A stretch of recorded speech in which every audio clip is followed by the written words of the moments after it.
So what we got here is a Hayward Power-Flo Matrix above ground pool pump. This one is a model SP1510.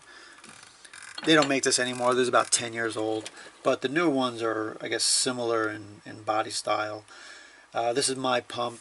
The reason I've taken it apart here, one time this summer I went to turn on the pump and I just heard a humming.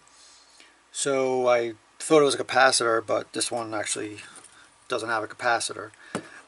So just doing some research, I just found I could, just if I have a screwdriver, I can just manually spin this, and it actually worked. I just spun it, it started catching, and everything was working perfectly. So, and that only happened once.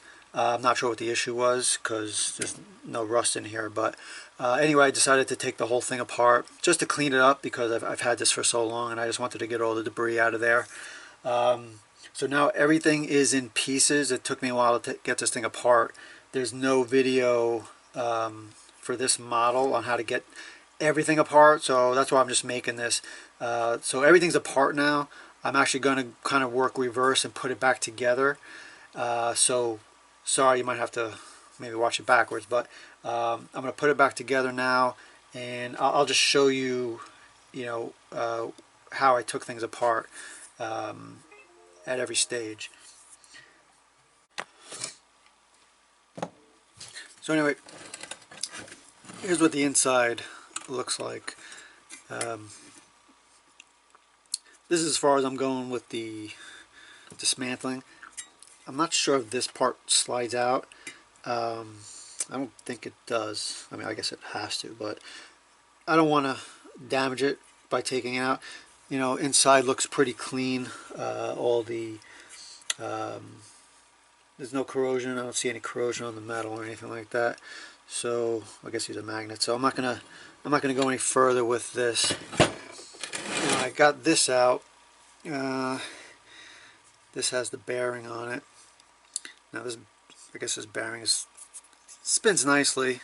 It's not in the best shape. There's some corrosion there, but anyway, this shaft had corrosion all down the side here and under here. So I just put some corrosion dissolver on here, and I just put some WD-40 on the springs because it was squeaking a little. So that was good. I was able to do that. There's really nothing else unless you're going to change the bearing. This is the part you're going to have to take out.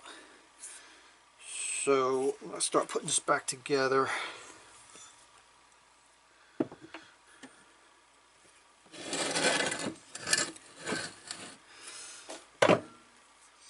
So this part was sliding in from the front.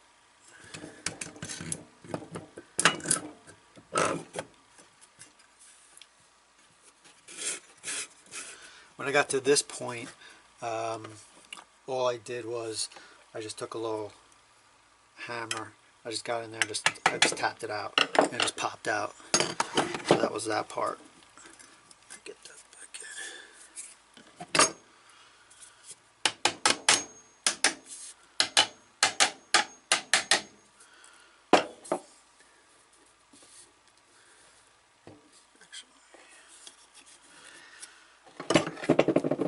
I just realized that it's not lined up. Let me get that.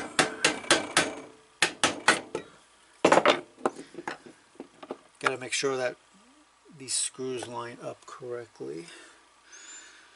So let's see.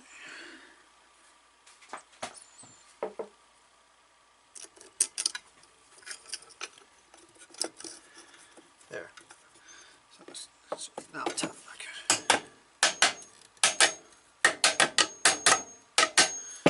Okay.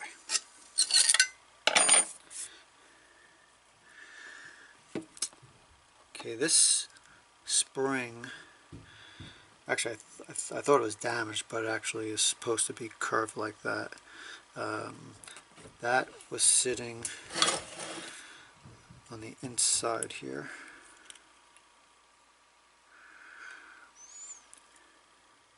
And that was between the bearing and this here. And I'm going to get this on here.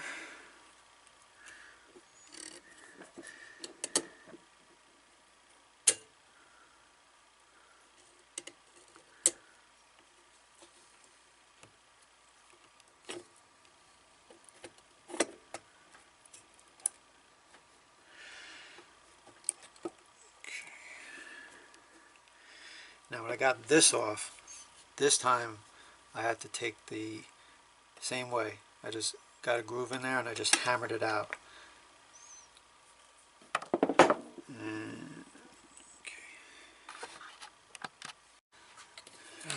Next thing is to line up this piece here. So there's 4 screws that these go into. So I gotta make sure you line that up.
Alright, I just ran outside to test it. I got all the 4 screws in. I just plugged it in, made sure it worked before I went any further. So everything's good. I'm going to keep going now.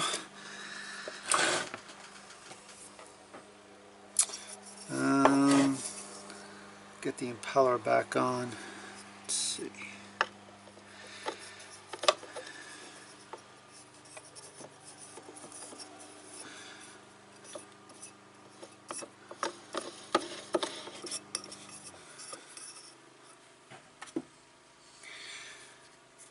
So I just put a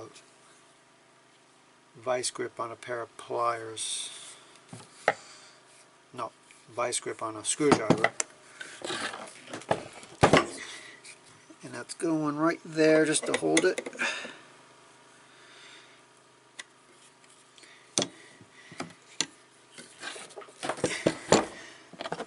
And how I got it off was I had one of these pliers here, and I kind of just grabbed onto the,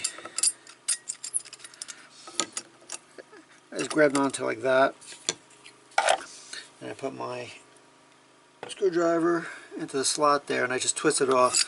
It wasn't that hard, it came right off.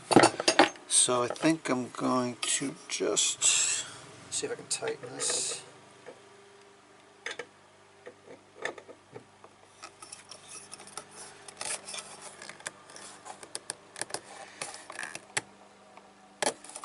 Alright, I'm just doing it hand tight.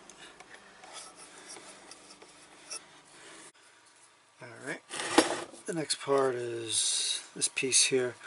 Actually, before I took it off, I made a marker, mark between these two just so I remember where it came on.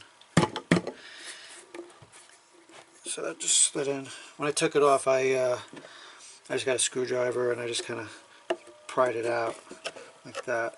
Wasn't a big deal. Let's see.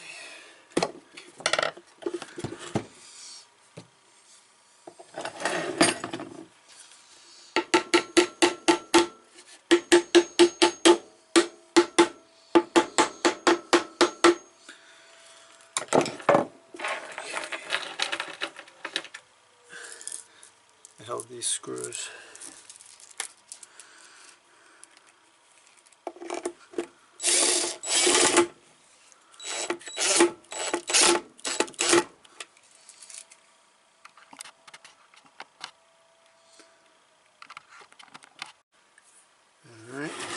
next part is front shroud, and this part just slid into it.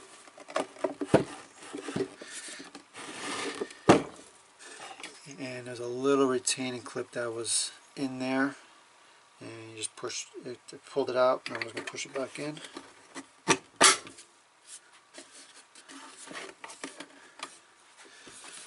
Okay.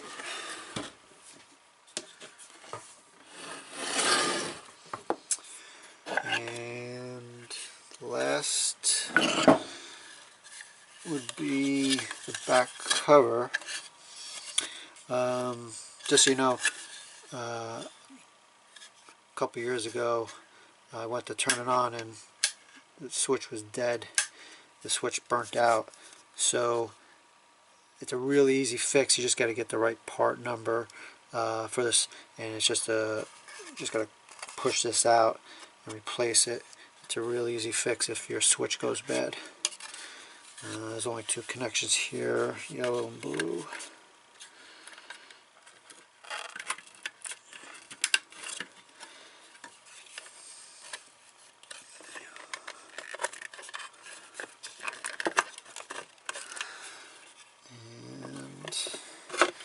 Slides on.